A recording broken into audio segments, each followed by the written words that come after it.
Hi, since we're having a swap in the swap group, mini album swap some more, I just wanted to show you how I make my stick pins. There's a lot of other, good tutorials out there, and this is I'm going to give you this tutorial because I know that I won't be infringing on anyone else's videos without their permission. So, but please look on YouTube also. There's a lot of other good ideas. So these stick pins are really fun to use in your projects, in your cards, like on this tutorial I'm doing, and I've used it right there in the shoe. It just adds a touch of elegance, really dresses it up, where you can make them, well, you can make them in tons of different ways. So these are just a few that I've done. I love the blues, and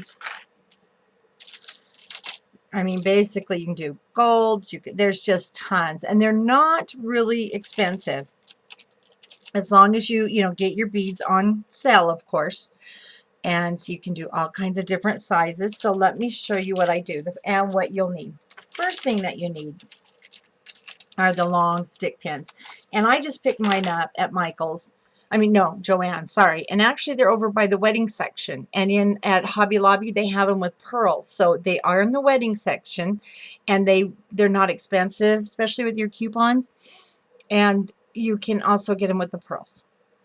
The other thing, next thing that is helpful are just these stoppers. I don't have the tag. They're also, you can use them on your earrings. They're just a rubber.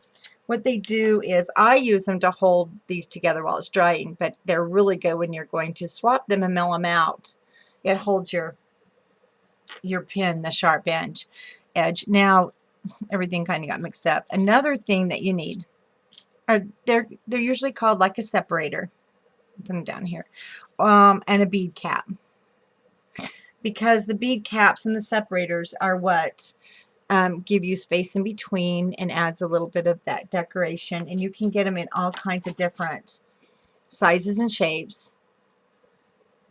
So you want to just, let's see, I need to actually, I'm glad Glossy Accent that some more. So you're going to want to get some of those. Now the next thing you need is Glossy Accents. And of course, if anyone out there has a secret on how to keep your Glossy Accents open, let me know. I clean it, I wash it, it doesn't matter. So let me just get some Glossy Accents in here while we're talking. Now beads, let's talk beads for a minute. They have them even at Walmart. Of course, you're not going to get the super, decorative ones. And I don't have any on the strands, but they do come in a strand at Joann's, Michael's.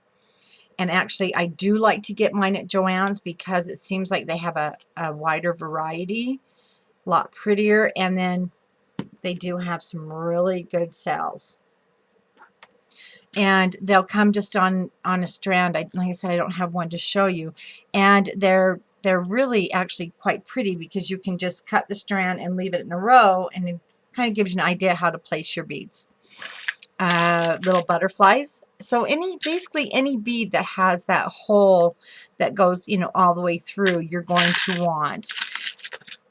I don't care for these bigger ones, but sometimes they're on the strands. They are a little more difficult to get, glued down. Or I think they are.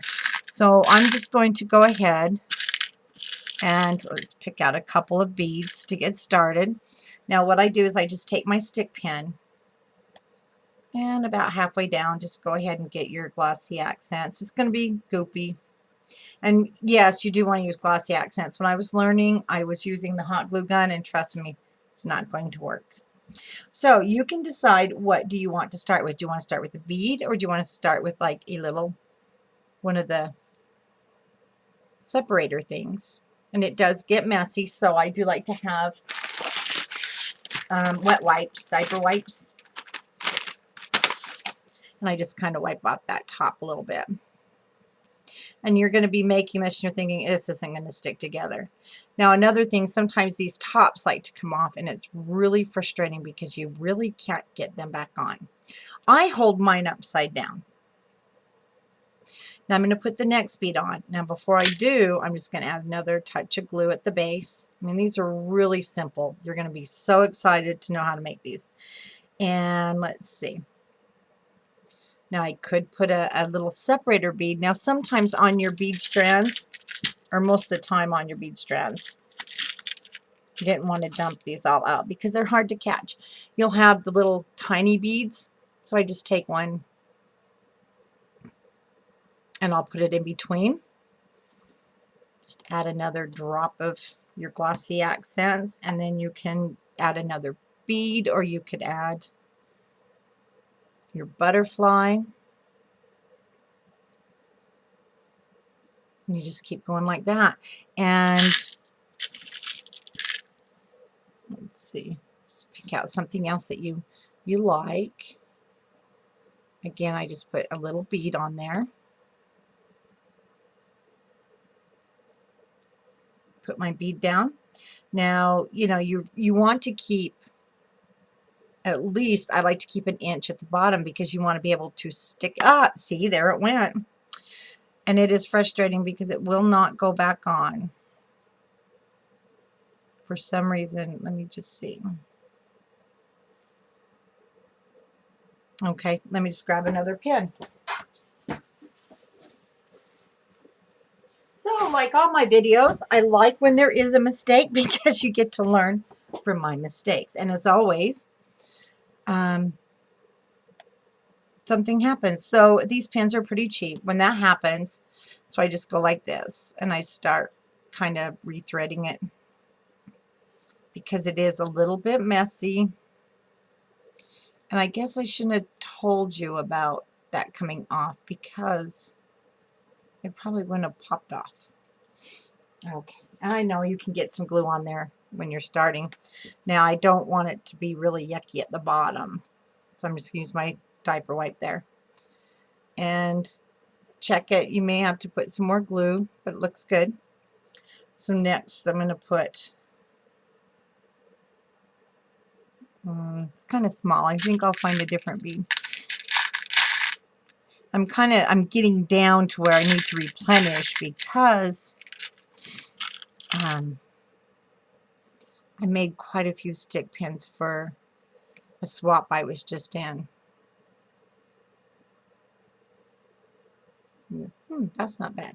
But let me see what a butterfly will look like this far down. I usually like to put my butterflies up higher, but I like it. So I'm going to go ahead with my butterfly. Again, put a little bit of glossy accents. Now I'm going to end it. I really don't want to go down any further because I want to be able to get it down into some flowers on my cards, and then I just turn.